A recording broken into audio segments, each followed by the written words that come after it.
Mən sizə indi başqa nümunə göstərəcəyim. İsa Qəmbərlə bağlı. Amma ondan qabaq, dostlar, 2 gün bundan öncə bilirsiniz ki, biz Rusiyada yaşayan Azərbaycanlılar haqqında Telman Qasımovdur kimdir, onun dediyi fikirləri yaydıq, verdik. Burada çox böyük bir qəzəb yaradıb insanlarda, xüsusilə Rusiyada yaşayan bazı qardaşlarımızda. Sonra mənə bir material göndərdilər ki, güya Telman Qasımov bunu niyə deyib, hansı kontekstdə deyib, bunu təksib edir, neyini, gəlin baxa görək, necə deyib. Hansı ki, sosial şəbəkə istifadəçiləri, hansı ki, xaricdə yaşayan bu çirkin dairələr də bu çıxışı, bu belə deyək, yayınladığımız videoları təhrif ediblər, başqa formada təqdim edirlər. Mən dostlar açıq deyim ki, bu jurnalist Heydər İsmaili qətiyyən qınamıram. Cavan, talantlı, savadlı oğlandı, verdiş aparır. O qonağının deyəcəklərinə görə məsuliyyət daşımır, dediklərinə görə. Canlı efir gedir, qonağı çağırıb, qonaq əgər Telman Qasımovla ağzı gələni danışırsa, buna aparıcı neynəsin? Amma indi məcburdur ki, o da müdafiə eləsin, çünki onun vaxtında olub bu şey. Gəlin görə necə müdafiə olunurlar? Çünki güya biz orada Rusiyadakı bütün Azərbaycanlılar haqqında danışırıq və onları alçatmağa çalışırıq. Əksinə, Rusiyanın onlara qarşı münasibətindən bəhs edirik. Sadəcə videonun bir hissəsini izlədiklərindən və sadəcə biz həm də videonun o sizin konkret çıxışınızla bağlı olan nümunəsini təqdim etdiyimizdən tamamən verilişdən xəbərdar olmayan insanlar onu başqa cür təqdim etməyə çalışırlar. Güya ki biz buradan məhz studiyamızdan Telman bəy ilə birlikdə Rusiyadakı bütün Azərbaycanlıları alçaldırıq. Həqiqətən də qətiyyən bu belə bir formada deyil və əslində keçənlər nələrdən ibarətdir. Bunları geniş şəkildə diqqətinizə çatdıracağıq. Həmin o görüntüləri verilişimizdə müzakirə etdiyimiz, belə deyək ki, səsləndirdiyimiz çıxışların, çağırışların tam, belə deyək, hissəsindən ən detallı hissələri formanı sizə indi nümayiş etdirəcək. İzləyib, daha sonra müzakirə edəcək. Rusiyadakı Azərbaycanlıların problemləri, onların üzləşdikləri çətinliklər, Rusiya onlardan necə istifadə edib, onları Ukrayna müharibəsində necə qurban verib. Bunlar hamısı təhlükələrdir. Azərbaycanlılar mütləq ayıq-sayıq olmalıdır. Biz bu təhlükələrə hazır olmalıyıq. Rusiya münasibətindən də bələd olmalıyıq. Təbii ki, bunu müzakirə etdik, çıxışı izləyək. Baxın dostlar, mən olduğu kimi Media Türk'ün hörmətli Heydər İsmailin çıxışını olduğu kimi verdim. Heç bir şey kəsmədən, artırmadan görürsünüz. İnanıram ki, Heydər bəy də inciməz bizdən. Mən onu yenə qıramıram, burada gün azad yoxdur. Aydın olur ki, indi kadrlar məsələ təqdim edəcəyəm. Verilişin adını yazıblar, Ukraynadan şok hücum, Rus ordusu mühasirəyə düşdü. Belə bir başlıqlı mövzu qoyublar. Aydınlaşan, başa düşülən odur ki, Ukrayna Rusiya müharibəsini analiz edir güya bu Telman Qasımov. Dəvət edirlər efirə. Rusiya və Ukrayna müharibəsindən danışır və Rusiyada yaşayan Azərbaycanlıları Ukrayna müharibəsinə münasibətinə görə görün necə adam aşağılayır. Bugün Ukrayna cəbhəsindən danışanda, Moskvanın vurulmasından, əyalətlərin vurulmasından danışanda Rusdan çox bizim Azərbaycanlılar orada özlərinin saçını yolur. Vətənpərvəri ilə sinələrinə döyürlər. İndi bugün də qalbır Rusiya küçələrində. Heç kim təkrar eləmək fikrim yoxdur. Simonyanı başa düşdüm, Lavrovu başa düşdüm. Bunların genlərində belə bir xüsusiyyət var. İndi biz niyə elə o cür təsir? Təbii ki, o cür düşünən insanlardan söhbət görürük. Bütün Azərbaycanlılara aid deyil. Orada bizim... Siz sualı başa düşdünüz də məsələni anladınız. Demək, Telman Qasımov deyir ki, Ukrayna Rusiyanın şəhərlərini vuranda orada Ruslardan deyil, daha çox Azərbaycanlılar narahat olurlar. Sizcə Rusiyada yaşayan Azərbaycanlılar Rusiyanın vurulmasına görə narahat olmadılar, yoxsa yox əziz vətəndaşlar? Ya yox yazın, xahiş edirəm. Sən yaşayırsan Rusiyada, ya oranın vətəndaşısan, ya miqrant kimi işləyib buradan pul qazanırsan, nə edirsən? Yaşayırsan da hansı formada? Birdən-birə bomba tökülür bu göydən. Fərqi yoxdur, bomba düz tökülür, səhv tökülür, ədalət tökülür. Sən Rusiyada yaşayan Azərbaycanlı kimin narahat olmalısanmı, olacaqsanmı? Ya yox yazın, xahiş edirəm. Lütfən, hamı öz fikrini yazsın. Baxın, hamı yazır, hə, Mikhail Əliyev yazır, yox. Mən İngiltərədə yaşayıram. Bura kimin tərəfindən atılmasından asılı olmayaraq, hətta Türkiyə atsa belə, Azərbaycan atsa belə, mən narahat olacağım.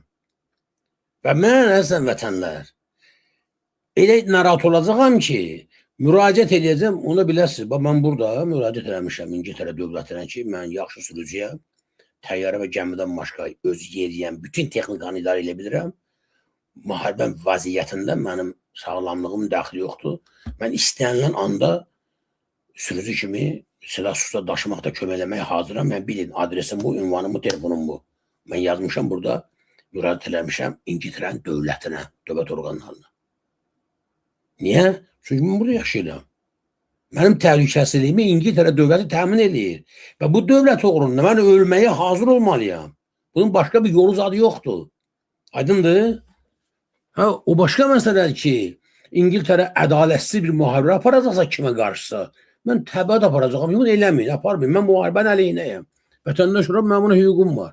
Amma göydən bomba tökülür, raket atırlar. Mən narahat olmamalıyam. Telman Qasımovu görəsən niyə narahat eləməlidir ki? Niyə Rusiyada yaşayan Azərbaycanlı Ukraynanın atdığı raketə görə narahat olur? Niyə? Sən niyə narahat olursan buna görə? Telman Qasımov. Çox maraqlıdır. İndi baxın görün necə əsaslandırır öz mövqeyini. Məddəxlıq. Fikir verin və narahat olan bütün Azərbaycanlıları yaltaqlıq və məddəxlıq ittiham edir. Sən demə, Rusiyada yaşayan Azərbaycanlılar yaltaq və məddah olduqlarına görə Ukraynanın atdığı raketlərə görə narahatlar. Əvvəla deyim ki, əzəl vətənlər, həmin Ukrayna Elvin İsayevi oğurlayıb Azərbaycana verən Ukraynadır. Ukrayna-Rusiya müharibəsində Rusiya ədalətsiz müharibə aparır. İşğalçı müharibə aparır. Amma bu Ukrayna rejiminin ideal olması demək deyil ki. Rejimlər eynidir. Orada da. Korrupsiya Ukraynada bilirsiniz ki daha çox yayılıb. Bunu bütün beynəlxalq təşkilatlar adı qeydə alıblar. Və həmin bizim Elvin İsayev balamızı, qardaşımızı, həmin o Zelenski tutdu, satdı, verdi İlham Əliyevə. Mən nəyə görə onu Zelenski hakimiyyətini dəstəkləməliyəm? Niyə? Döyüşü sənə nə? Hüquq birbirini qırsınlar ki. Amma Ukraynadan atılan raket, Rusiyada yaşayan Azərbaycanlını, eləcə də Rusiyadan atılan raket, Ukraynada yaşayan Azərbaycanlını təbii ki, narahat eləməlidir. Narahat eləməlidir. Amma Telman Qasımov nəyə görə bunu bəhanə eləyib? Rusiyada yaşayan o Azərbaycanlıları yaltaq və məddə adlandırır. Niyə? Doğrudan mı ölkəsinin başına atılan raketə görə narahat olan insan bunu yaltaqlığından eləyir? Budur bunun ağlı. Bu Telman Qasımovun ağlı, savadı buna mı çatır? Ki, qorxan adamı, narahat olan adamı desin, bu yaltaqlığından, raketin başa düşməyindən narahatdır. Pul. Gözləri doymur. Fikir verin. Bu sözdə deyir, güya təksib eləyir ha bu material. Güya bu material təksib materialdır. Deyir ki, Rusiya yaşayan Azərbaycanlılara pul maraqlandır. Restoran, pul, gözləri doymur. Güya bədbəxt oğlu. Sən gözün doğuşu, sənin elə belə qabiliyyətin var. Deyir, Mehriban gözü doğru doymur. Telman Qasımov. Çıx efirə, ləyaqətin varsa, özün ləyaqətli bir kişi hesab edirsənsə, çıx efirə, de görmədən Mehriban Əliyevan gözü doğru doymur. İlhamın gözü doğru doymur, onun uşaqların gözü doğru doymur. Bu qədər sərvəti talayırlar. Niyə sən danış demirsən? Niyə demirsən onların gözü doymur? Əzizən vətənlər. Telman Qasımov kimilər? Rusiyada və Ukrayna yaşayan Azərbaycanlıların problemlərinin kökünü, problemlərin səbəbini demək əvəzinə, izah eləmək əvəzinə, onun nəticəsi haqqında danışır və Azərbaycan hakimiyyətinin, bu hakimiyyət deyib, quldur dəstəsidir, bu cinayətkar, bu Heydərizmin cinayətkar fəaliyyətin nəticəsində vətəni tərk edib Rusiyada, Ukrayna yaşamağa, ağır zəhmətlə pul qazanmağa məhkum edilən insanları qınayır ki, siz niyə orada ölümünüzə sevinmirsiniz? Sizi buradan qovublar Azərbaycandan. Hala düz ediblər. İndi başınıza atılan raketdə sevinməlisən. Sevinməsən, Telman Qasımov sənin məddə və yaltaq deyəcək. Sənə pul düşün deyəcək. O pul deyir ha.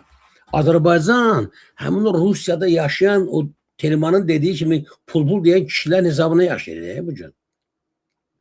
5 milyon Azərbaycanlı Rusiyada işləyir qazanır, göndərir 5 milyon Azərbaycanlıya. Sənin necə vicdanın yol verir ki, sən bu qədər halal zəhmətlə dolanan insanları belə aşağılayasan. Qoy biz burada qazanaq, pul yığaq, varlanaq, dəyməyin. Rusiya dəymir. Biz Rusiya dəymirik. Rusiya bizdən əl çəkmir. İkinci tərəfdən də Ukrayna. Fikir verin. Rusiya bu dəqiqə sən neyini ki? Qarabağı getdin azad elədin. Sənə mane olmadı ki. Hə, əvvəl 1000 dənə cinayət törədibdir. Dostlar, xalqlar pis olmur, məşhur bir söz var. Rejimlər pis olur. Xalqlar Uğrusun kəndisi də, mujiki də elə Azərbaycanın kəndisi kimi yazıq gündədir, bədbaxt gündədir. Sabah Rusiya düşsə bir normal adamların əlinə, orada gözəl hüquqi bir demokratik dövlət qurulsa, Azərbaycan bundan 1000 dəfə çox qazanacaq. Biz de onu arzulayacağıq. Amma bugün orada o rejimdə yaşayan Azərbaycanlı sən qınaya bilməzsən ki, sən nəyə görə Ukraynanın sənə atdığı raketdən narahatsan? Sən niyə adam pul qazanıb göndərsən Azərbaycana? Dediyim kimi, səbəb o gün dedim, Teğmen Qasımov kimi adamların dili ilə Azərbaycanda Rusiyada yaşayan Azərbaycanlıları belə deyək də özgələşdirirlər. Parçalamağa çalışdılar xalqı. Rus Azərbaycanlıları, Azərbaycanlı yerli Azərbaycanlılar. Belə bir hər şey bölüblə qalıb bir dənə bu. Ukraynada darmadağın eləyirsən, kimsən? Nə Rusiya vətəndaşsan, nə Rusiyada hörmətin var, nə dəyərin var sənin. Azmışım, biz bu nə qədər... İşte bu hamısını adam o verişli danışıb ha. Olduqca da verirəm amma mən media türkdən o kadrlar necə verilibsə, hörmətli Heydər İsmail necə təqdim edibsə, olduqca mən verirəm. Özünüz baxın, qiymət verin ki, bu adamın danışığı normal adam danışığı yoxsa yox? Biz yal danışığı yoxsa yox? Sən hansı haqqında Rusiya yaşayan Azərbaycanlıları bu formada aşağılaya bilərsən? Bunu sənə haqqı kim verib ki? Sən onlar haqqında belə danışırsan. Əzizən vətənlər, o gün efirdə zəng eləyib mənə, eşitdiniz bəzi adamlar dedilər. Efirdən sonra efiri görməyən birisi Rusiyada internet problemi var. Heç bizim bu dəqiqə bu efirimizdən normal görə bilmirlər. Ondan sonra baxıb nə qədər zəng eləyən oldu ki, bu nə danışır bu adam? Deyə o vaxtı Rus dilində bir sözü bilməyən, bura Turetanı gələn adamların indi uşaqları həkim işləyir, mühəndis işləyir, müəllim işləyir. Siz nə danışırsınız? Azərbaycanlılar o qədər yüksək yerlə tutublar ki, Rusiyada. Bununla fəxr edib qürur duymaq əvəzinə adam çıxır millət aşağılayır. Burada yetmir. Rusiyanın tərəfində gedib döyüşənlər. Döyüşənlər. Rusiya bayrağı, Rusiyanın... Onlar yenə də pula görə gedir. Pulsuz heç kim getmir Azərbaycanı burada. Stop. İndi əslən vətənlər, Teğmen Qasımov əgər özünü ziyarət səbəb edirsə, bu sözü deyib dalınca nə deməlidir? Bəli, Rusiyada bəzi bizim Azərbaycan uşaqları pula görə gedirlər müharibəyə və ölürlər orada. Mən özüm şəxsən bu efirdən dəfələr çağırış eləmişəm ki, ay bala, getməyin müharibəyə. Həbs olunmağa razı olun, amma Ukraynaya qarşı müharibədə iştirak eləməyin. Amma sual başqadır. Niyə Azərbaycanlı balası pul müqabilində ölümə getməlidir? Niyə? Bunun səbəbi nədir, Teğmen Qasımov? Bəlkə bunun səbəbi ilə baxsan danışasan. Sən doğrudan da belə ekspertsənsə dediyin kimi, hərbi özdə siyasi ekspert. Həm hərbi ekspert, həm də siyasi ekspertdir. Hərbin qoydu qırağa, hərbidən bir şey anlamırsan. Anlasaydın, hərbidən danışardın. Danışdığın da siyasətə aidiyyatı yoxdur. Sən haranın ekspertsən, bədvaxt oldu. Axı sən doğrudan da ekspert olmaq lazım deyil bu sahədə. Adam olmaq lazımdır, vicdanlı, ləyaqətli adam. Sən deməlisən ki, nəyə görə bu Azərbaycanlı gül kimi vətənini atıb, gedir Ukrayna cəhbəsində bilə-bilə ki, öləcək, əsir düşəcək, ya şikəstli olacaq. Pul müqabilində gedir orada döyüşməyə. Niyə? Onu ora kim göndərib? Onu ora getməyə kim məcbur eləyib? Niyə o öz ölkəsində insan kimi yaşaya bilmir ki, gedir pul müqabilində birbaşa ölümə? Niyə? Niyə bu barədə danışmırsan Teğmen Qasımov? Niyə deyə bilmirsən ki, Rusiya cəhbəsindən Ukraynaya qarşı döyüşən Azərbaycanlıları Mehriban Əliyeva ilə İlham Əliyevin tamahkarlığı, nadürüstlüyü, cinayətkarlığı onlar göndərib ora? Niyə bunu deyə bilmirsən, demirsən? Çıxıb efirə sənin nə haqqın var ki, milyonlarla Azərbaycanlını təhqir edirsən? Nə qədər doğru, nə qədər məntiqlidir? Yenə pula görə. Pula görə gedirlər. Buna görə də özlərini belə saxlayıb güya ki, nə bilim, pul. Buna pul nə olacaqdır? Onsuz da Rus sizə dəyər verməyəcək. Burada tarixi bilgisizlik də var da, Teğmen bəy. Nə qədər pul olsa, pula hər şeyi bu qədər qurban vermək. Bu Teğmen Qasımovun özünün keçmişini araşdırsaz, dostlar, başa aydın olacaq ki, Rusiyada oxuyub, Rusiyanın hesabına çörək qazanıb. İndi güya ittifaq çıxıb qınından Bu bəyənmir. Rusiyanın uzun illərdir, 200 ildən, 300 ildən danışırıq. Lap belə bir 20-30 ildən, lap 5 il əvvəldən həmin Rusiyanın Qarabağda gördüyü işlərdən, dediklərindən. Bəlkə də Rusiyanın bir nömrəli agenti daha. Baxın, Rusiyanın əleyhinə danışmaqla gör, bəlkə də mən demirəm o belədir, amma bəlkə deyirəm. Özünün əsl kimliyini gizlədir. Nəzakət Məmmədovanı Rusiyanın xeyrinə danışdığına görə həbs edərlər ki, o Rusiyanın agentidir. Biabızlıqdır bu. Rusun agentləri Azərbaycanda hakimiyyətdədir, vəzifədə, parlament olurublar, deputatdırlar. Onlar Azərbaycanın müstəqilliyinin əleyhinə səs verdilər. Azərbaycanın müstəqilliyinin əleyhinə səs verən adamlar sizcə Rusun agentidir yoxsa yox? Hə? Onlar bu günlər deputatdırlar. Nəzakət Məmmədov həbsxanada. Bu qədər həyasız olmaz axı. Telman Qasımov, sən də doğrudan da zərrə qədər yendirəm. Ləyaqət varsa, sən bu həqiqətləri deməlisən. Ortaya qoyduğu hərəkətlərdən biz onun mahiyyətinə indiyə qədər gəlib çata bilməmişiksə, torpaqlarımızı azad etmişik. Yenə də orada bəzi rusların yanında gedib ətrafında cəmləşənlərdən və döyüşənlərdən söhbət edir. Yəni bunlar görünür hər şeyi unutdular. Mart soyqırımını da unudublar, Xocalını da unudublar, 20 yanvarı da unudublar. Qarabağ məsələsini Bu çox yanlış bir metoddur. Mən buradan cavan da Heydər İsmail, onun gələcəyi var. Ona da bir məsləhət görmək istərdim. Bu Səidə deyirlər, nədir qadın, məxluq. Axırında o yeni millət təqdir edib, Bəkir edir, nə idi onu Səidə. Məsələn, özlərinin yanlış bir fikrini xalqa sırmaq üçün deyirlər ki, xalq unudub güya Xocalını, 20 yanvarı. Doğrudan mı Azərbaycan xalqı Xocalını və 20 yanvarı unuda bilər? Doğrudan mı Azərbaycan xalqı Rusiya tərəfindən işğal olunduğunu 2020-ci ildə, 1920-ci ildə dövlətçiliyinin məhz ruslar tərəfindən məhv edildiyini unuda bilər? Bu sözü adamlar deməklə həm də xalqı başqa da aşağılayırlar ki, xalqın mənəviyyatı yoxdur, ləyaqəti yoxdur. Ona qarşı güya törədilən bu cinayətlər unudub yox qətiyyən. Bugün Rusiya ilə xoş münasibət qurmaq, bugün Rusiya ilə nə bilim əməkdaşlıq eləmək, Rusiyanın keçmiş cinayətlərini unutmaq demək deyil. Heç bir xalq, xüsusən Azərbaycan xalqı ləyaqətini elə itirməyibdir ki, o şeyləri unutsun. Amma baxın, jurnalist özünün yanlış fikrini əsaslandırmaq üçün xalqa böhtan atır. Güya ki, xalq unudub. 5 il hər şeyi unudublar belə. Milli dəyərlərini itiriblər də o adamlar orada. İşte deyir, Rusiyada yaşayan Azərbaycanlılar milli dəyərlərini itiriblər. Doğrudan siz itirmişsiniz milli dəyərləri. Doğrudan mı Rusiyada yaşayan Azərbaycanlılar milli dəyərlərini itiriblər? İndi mən sizə sual edəcəm ki, itiriblər yoxsa yox? İtiriblər. Ona görə də Rusiyanı istəyirsən döyüş, istəyirsən ki, orada həlak ol. Fərqi yoxdur.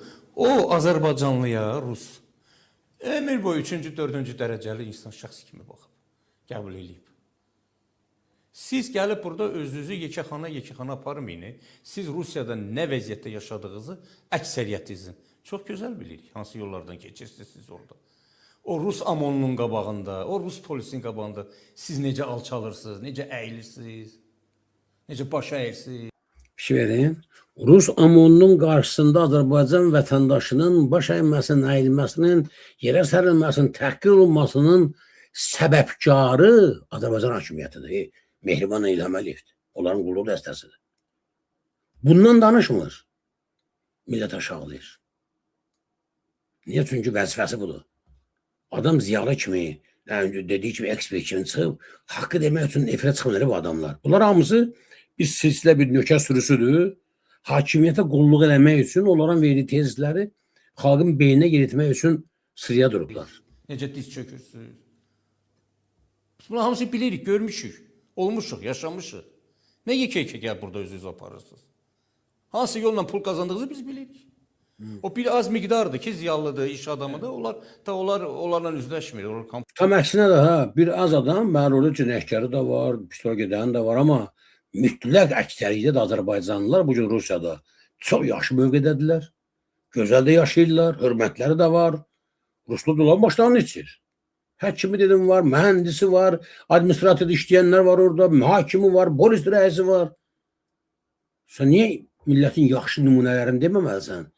Onun böhtan atır özü də yalan danışır. Gözünün içinə qədər yalan danışır. Orta həyat yaşayır. Biz onlara danışmırıq. Ona görə də danışanda, yazanda, orada şərhlər yazanda yekəxana yazmayın. Sizin orada 3-cü dərəcəli şəxs kimi olmağınızı mən gözəl bilirəm. Və necə alçalırsınız siz orada, hansı yollarla alçalırsınız, onların hamısını bilirəm və görmüşəm də. Ona görə də bizim Rusiyanın dağılmağını təbii ki istəmirik. Çox qəribə bir şeydir. Bir adam niyə bu şeyləri desin efirdə, niyə danışsın bu millət haqqında bu formada? Niyə? Onu bu şeyə məcbur eləyən nədir? İstəmirik. Mən şəxsən istəmirəm ki, Rusiya dağılsın. Amma bugünkü Rusiyanın rejimi dağılmalıdır. Rejim dağılmalıdır. Rejim dağılmasa növbə Azərbaycandır. İndi Rusiyanın rejimi pisdir deyəsən, orada yaşayan Azərbaycanı təhqir eləməlisən. Ki, onlar öz milli, nə bilim, kimliklərini unudublar, nə ediblər. Doğrudan mı belədir, dostlar? İndi gəlin baxaq görək, doğrudan da Azərbaycan, Rusiyada yaşayan Azərbaycanlılar milli dəyərlərini itiriblər, yoxsa yox? Gördüyünüz bu kadrlar, əzəm vətənlər Rusiyada çəkilib. Görək kimli olar.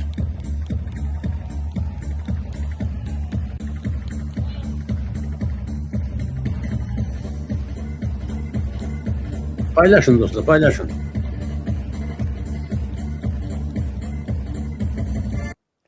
Тольятти, 15 мая, пятничным вечером большой зал культуры. Talyatı şəhəridir, 15 may. Görün Azərbaycanlılar, Qafqazlılar bizim bu gördüyünüz bu rəqs ansamblı ki var, bunun rəhbəri qürurla demək lazımdır ki, Ağdam rayonunun sakinidir. Diqqətlə baxın görün. Bunlar milli dəyərlər itirən Azərbaycanlılardır, yoxsa Telman dediyin tam əksinə öz milli dəyərlərini Rusiyada kifayət qədər yüksək səviyyədə təbliğ edən insanlardır. Baxın. Культурного центра «Автоград» превратился в сердце Кавказа. И здесь с огромным успехом прошел сольный концерт ансамбля кавказских танцев «Карабах». Ansamblın adı Qarabağdır dostlar. Ansamblın adı Qarabağdır. Milli dəyərləri, milli kimliyi itirmək belə olur. Teğmen Qasımov, bəlkə sən bir nümunə qoyasan ki, Azərbaycan dövlət səviyyəsində Rusiyada belə bir iş görüb aparır mı son 20 ildə? Зрители увидели все многообразие горской культуры. Зажигательные грузинские, мужественные ингушские, лирические азербайджанские и виртуозные чеченские танцы. Кульминацией программы стало исполнение легендарной лезгинки, которая никого не оставила равнодушным. Зал подарил артистам бурные овации.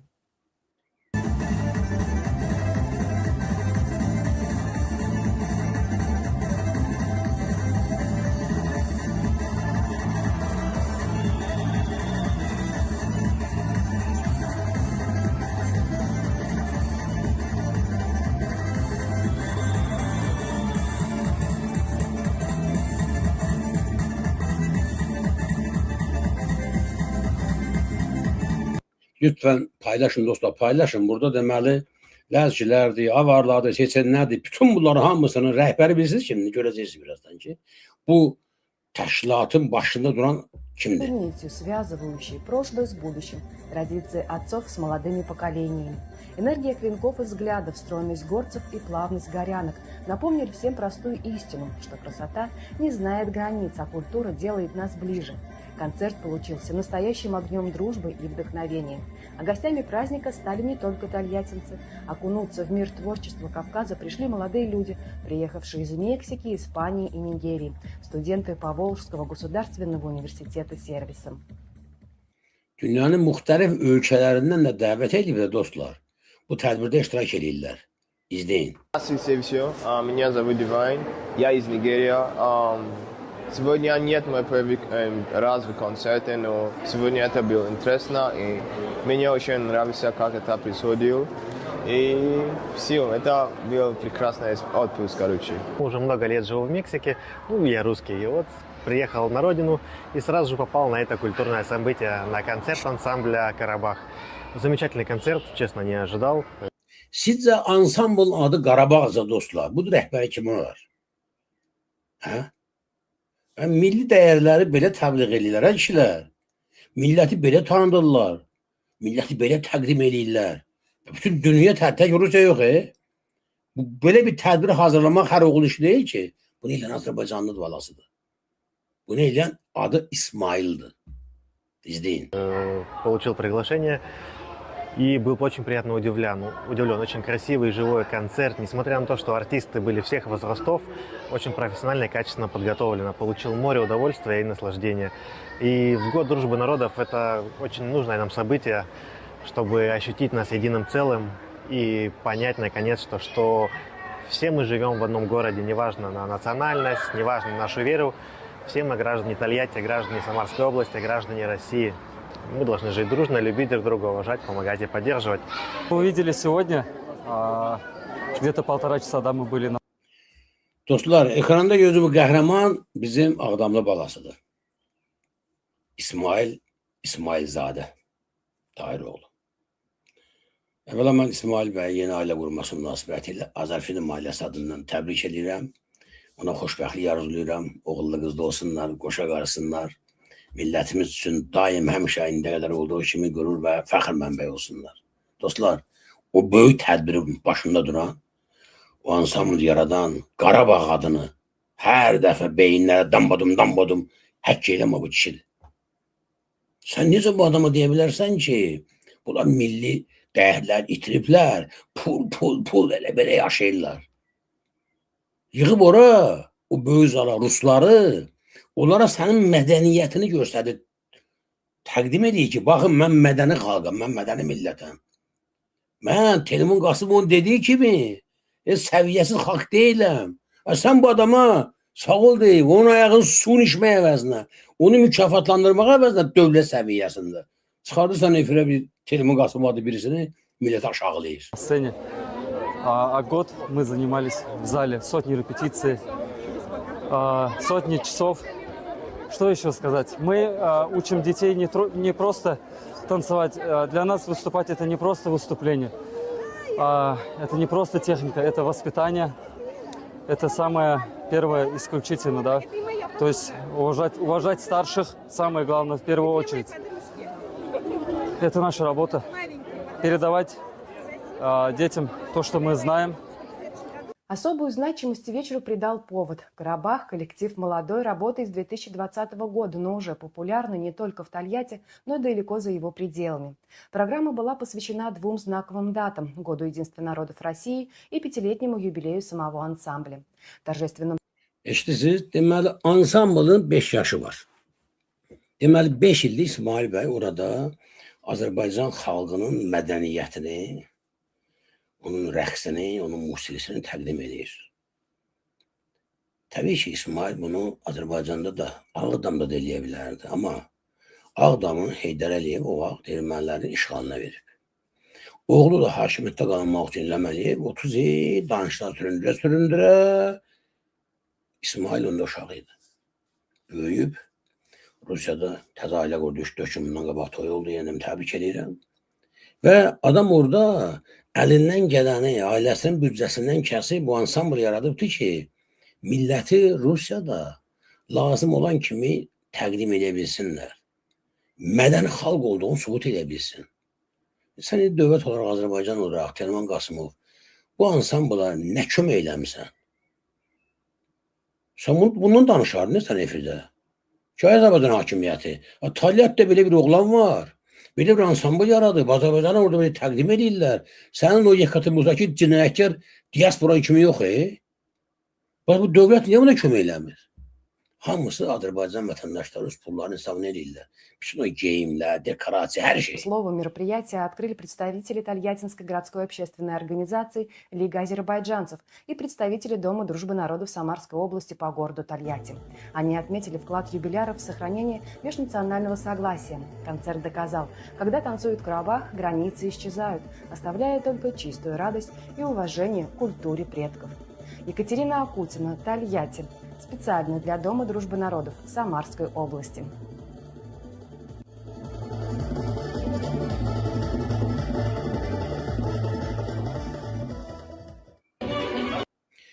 İndi isə dostlar, bu kadrlara da bir baxın, dincəlsin, ruhunuz dincəlsin. İsmail bəyin toyundandır. Təbrik edirəm.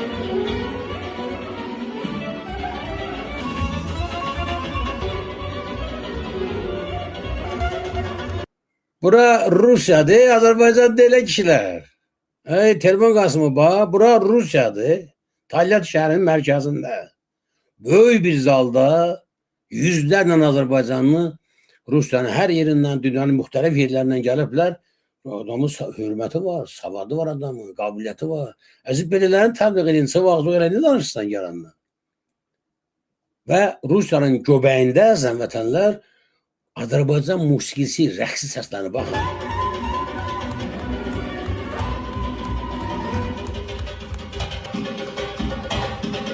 Ay maşallah, ay maşallah. Siz uşaqların yaşına bir dənə baxın, sizcə bunların neçə yaş olar? Bunların çox orada doğulub.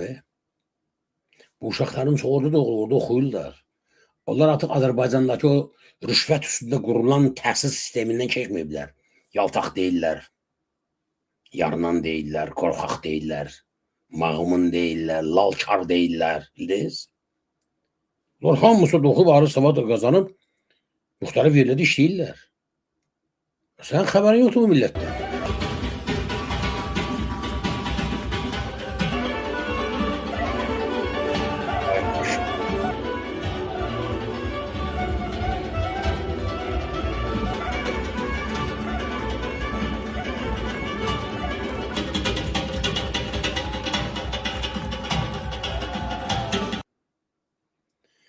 Bir daha təbriklər. Allah xoşbəxt eləsin. Qoşa qarısınlar. İsmail bəy xoşbəxt olmalı layiq kişidir və ləyaqəti kişinin övladıdır. Buradan mən bütün Rusda yaşayan soydaşlarımızı salamlayıram. Bütün subaylara Allah toy qismət eləsin. Ailələrə Allah övlad qismət eləsin. Qoşa qarısınlar, xoşbəxt olsunlar, mehriban olsunlar. Dostlar, mən bu kadrları niyə verirəm? Dövlətçilik belə formalaşır. Dövlətçilik xalqın mədəniyyəti ilə, incəsənəti ilə, musiqisi ilə, ədəbbası ilə, dili ilə, həyat tərzinə, əxlaqı ilə formalaşır. Dövlət elə belə mənə gəlmir.